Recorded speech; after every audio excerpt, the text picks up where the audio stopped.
After exploring the Vatican panorama and sharing the vision of active peace with His Holiness the Pope St. John Paul II, here we are now at Kagyu Samye Ling, a more familiar ground for the pilgrims nestled in the border hills of Scotland.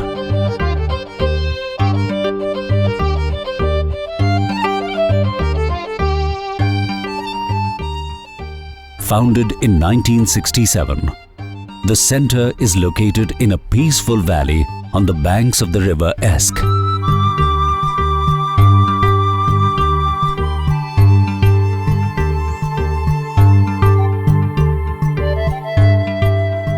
This was one of the earliest Tibetan Buddhist centres to have been established in the West and throughout the 1980s. Guru Vajradhara, the 12th Chamgon Khenting Tai Situpa, has been extraordinarily kind and generous in visiting Kagyu Samye Ling several times.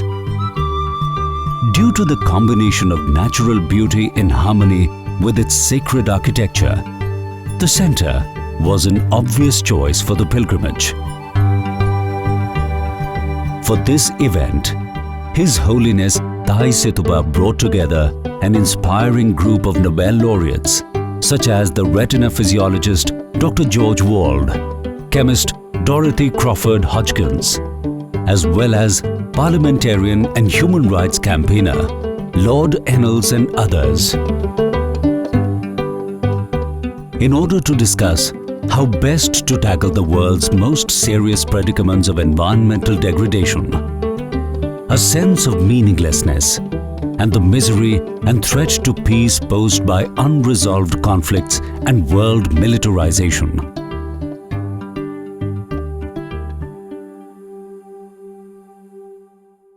All day to do what I want to tell you about.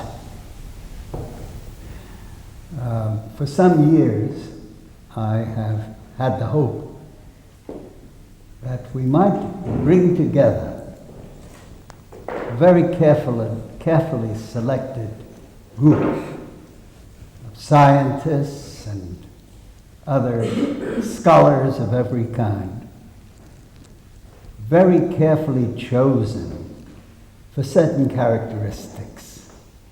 Persons who, through their scholarly works, but even more their evident concern for humanity and its problems, social, economic, and political, over a rather long period. Each of them has become known, recognizable. That's one consideration in this selection. You see, there were further considerations. And one of them was a sense of integrity, trust. They were to be trustworthy people who, in a sense, wanted nothing for themselves. They were willing and had a history of thinking on behalf of others. I had been collecting such a list for some years, but nothing had happened as yet. And then Dorothy Hodgkin and Johann Galtung, and we just got together and ended by having still more highly selected and somewhat longer list. It came to about 50 persons. 50 persons out of this world, from all parts of it. I think it's not a complete list by any means. Other persons might have chosen somewhat differently, but I was very happy that when Johann Galtung made his own list, we overlapped so widely. There was pretty common agreement. And so here is a list of about 50 persons who, if they come together, will represent not only a great deal of intelligence, a great deal of knowledge, but that very rare commodity, we hope, some wisdom. So they have still to meet, and we look to Taisitupa to make the first opportunity for a meeting, and then hope that one way or another we will be able to meet periodically, because these persons must get to know one another, exchange ideas, percolate those ideas by themselves, and then come together again and hammer things out. We ended by making a short statement, which I've been asked to read to you. It says, having met together for discussions as part of the 12th Taisitupa's pilgrimage for active peace in an event taking place at Kagyu Samye Ling, the Tibetan Buddhist center at Eskdalemuir, Dumfriesshire, Scotland, from September 29th to October 1, 1989, we should like to issue the following statement.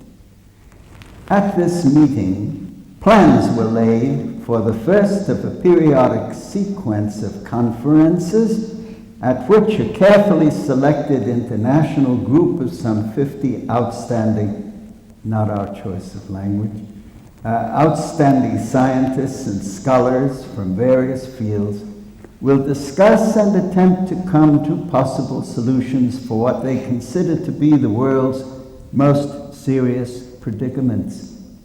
Among the problems to be discussed are environmental degradation, a widespread sense of meaninglessness,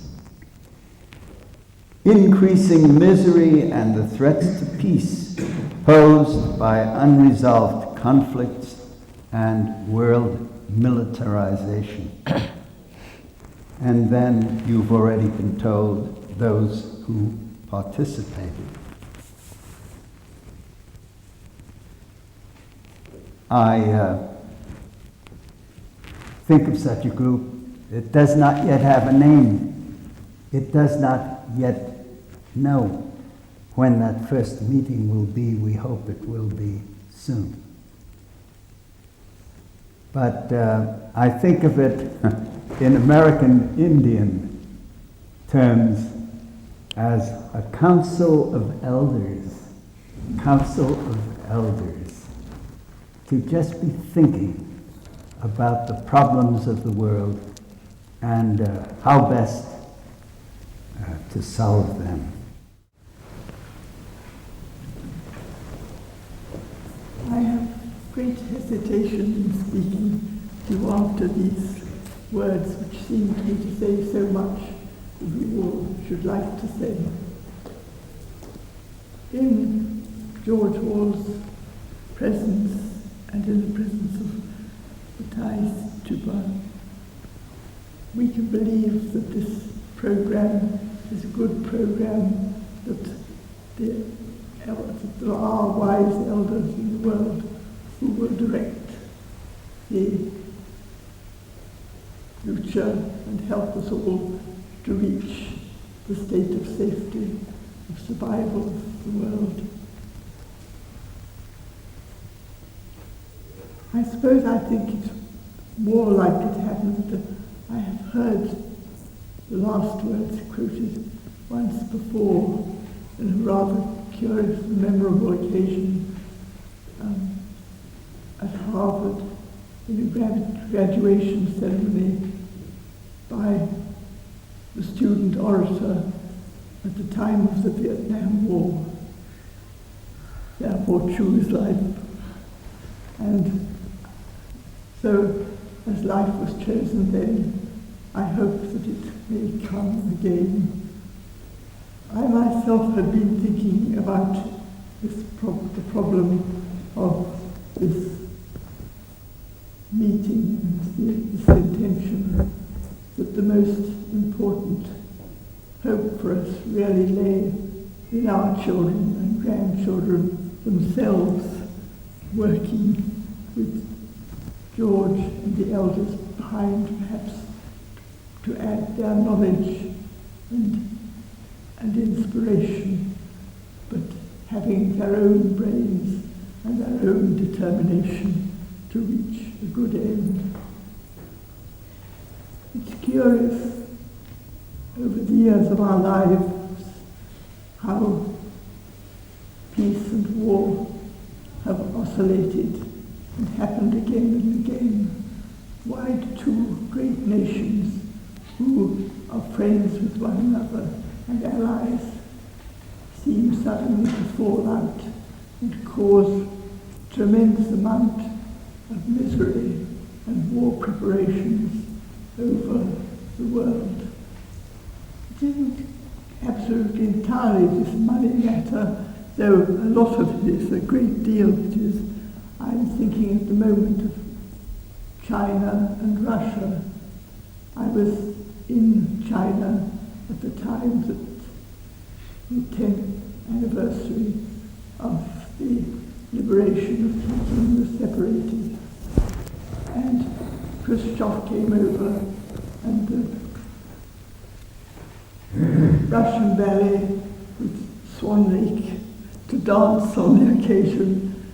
And for a moment it seemed that everything was looking forward to a bright new world, and where only too soon this bright new world seemed to be disappearing and war starting again.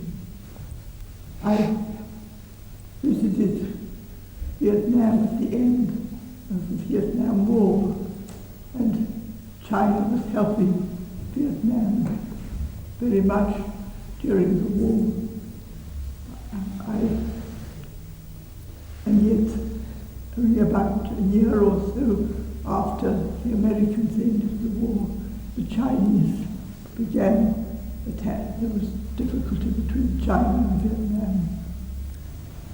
Because I had friendly relations myself with both countries, I spoke to people in both countries about my concern that this enmity should occur.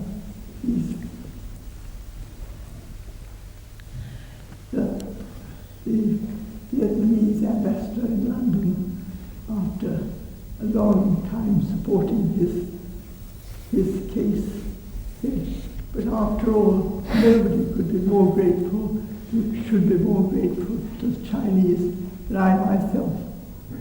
3/4 of my blood is now Chinese, since he had been given massive blood transfusions when wounded, going into to safety in China. And the Chinese Minister for Science, as you might say, that wasn't the title they gave him, and I met him in Vietnam and said, I think no one on this earth is better than the Chinese peasants. If you go in as a fugitive to their house, they cannot let you go again without pressing 2 eggs into your hand, so they may be the last eggs in the house.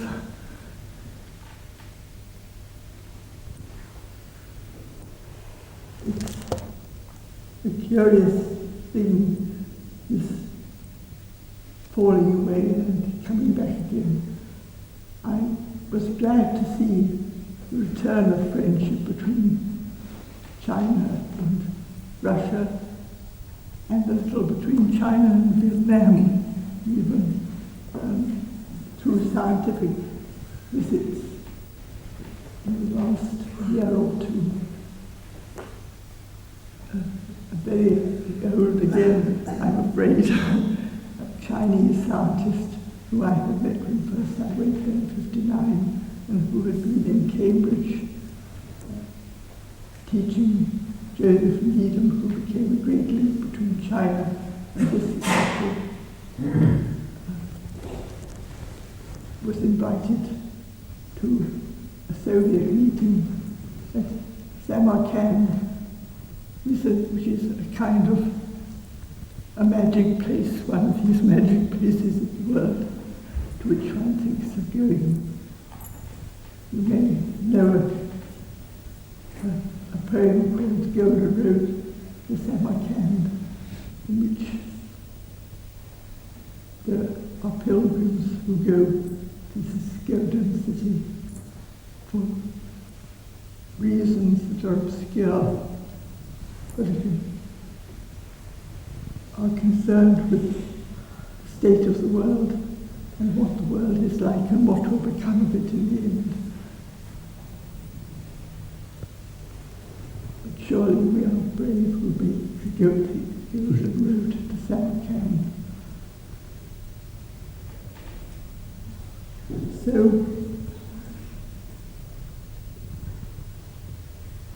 again, I'll give one third example. I went to Georgia in 1953, and I thought it one of the most beautiful countries I had ever been, and most peaceful and blessed. We were taken round vineyards which were being cultivated on a communal basis. They described how gradually the population, and it's our children, of course, who must do it, our children and our grandchildren. I'm very glad to say that I see signs that they're doing so. I find myself very interested. Lord Emil's brother was chairman of Amnesty, but my daughter has just got a job in Amnesty, and she has a terrible problem before us in the country and the prisoners, which is concerned. But slowly we have to put so many different things right, and so slowly we have to put these ecological problems right.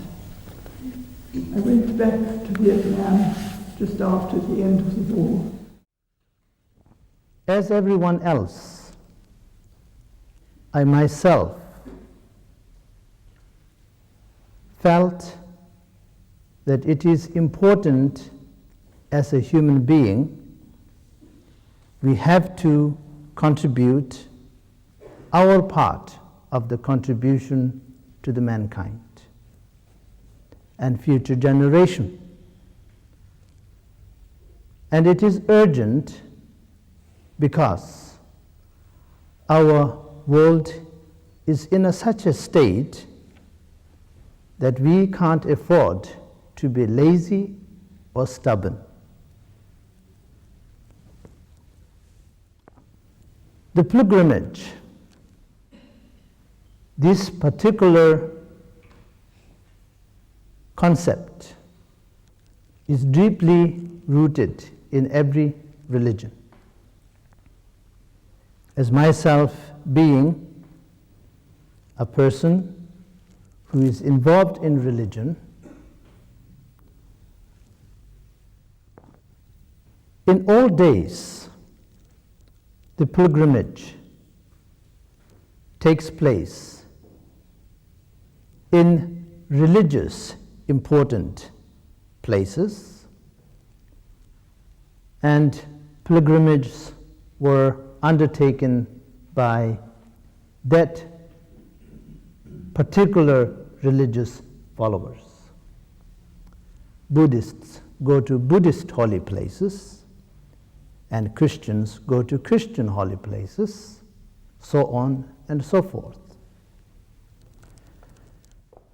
Due to so-called modernization,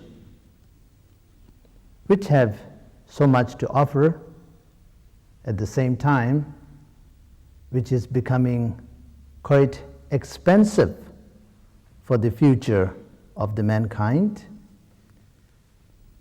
we now come to this stage that every important place, no matter religious important place or socially important place, they become important for everyone else. Example, the destruction of Amazon forest affects people in Asia. In early days, I am quite certain the people of those countries never heard about such a thing called Amazon or Amazon forests. So now the entire humanity live totally dependent upon each other.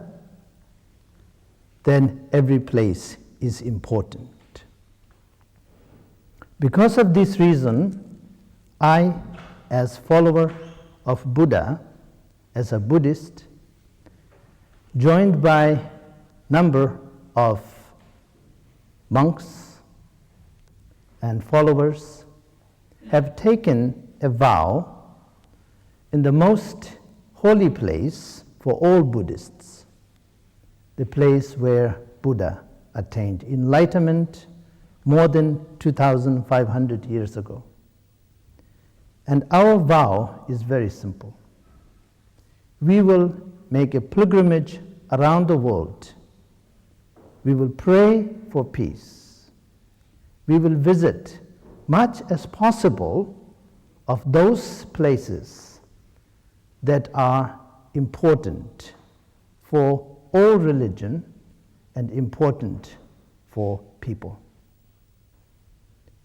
And as this vow we have taken, not major step, because we can't really do enough, we can't do much, but small steps with our capacity. This pilgrimage is on the way.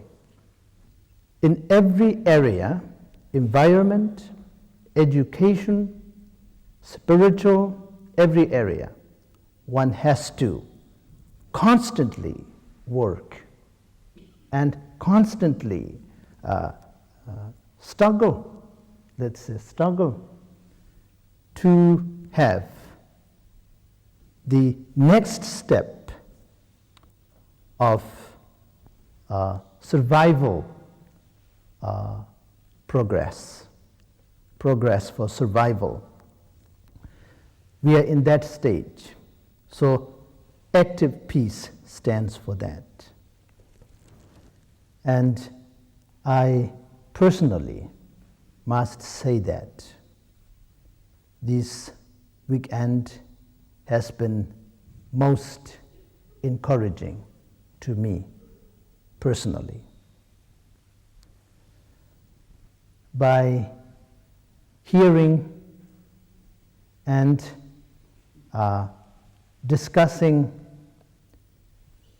most important parts that make this world function, such as environment, education, religion, economy, etc. The future of the humanity is in our hand, definitely in our hand. It is not in anybody's hand. It is in our hand. And we have to make major effort to make it good. So with the helps of eminent individuals like Dr. Wold, Professor Wold, Dr. Hodgkin, and the individuals are here, and also those individuals who are represented then we have hope. So I'm looking forward the pilgrimage for active peace, not just ending here, but having its forward momentum in the future, that all of us will put our energy, our effort together to make this world livable.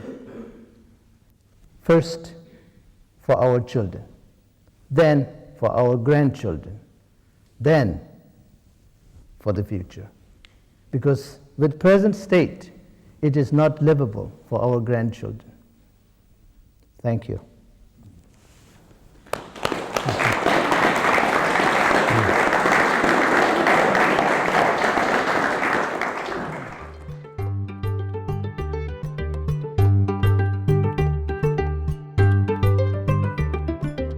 At the close, the group decided that it would be important to form a council of elders to address these issues.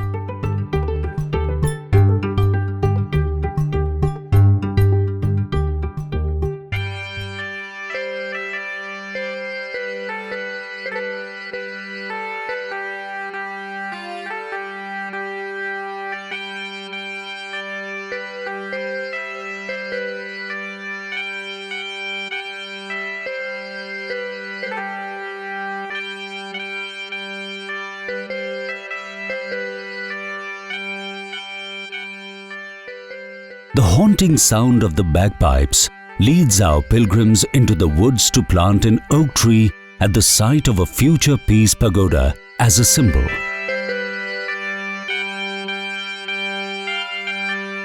In the inspiring words of His Holiness Thai Situpa, of their pure motivation to help the humankind.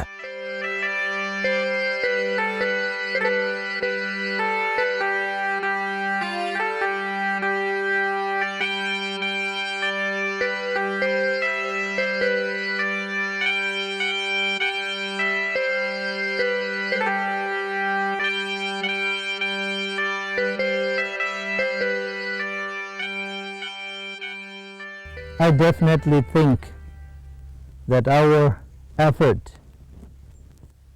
our common interest, that we all planted this tree which represents our pure motivation for the benefit of mankind.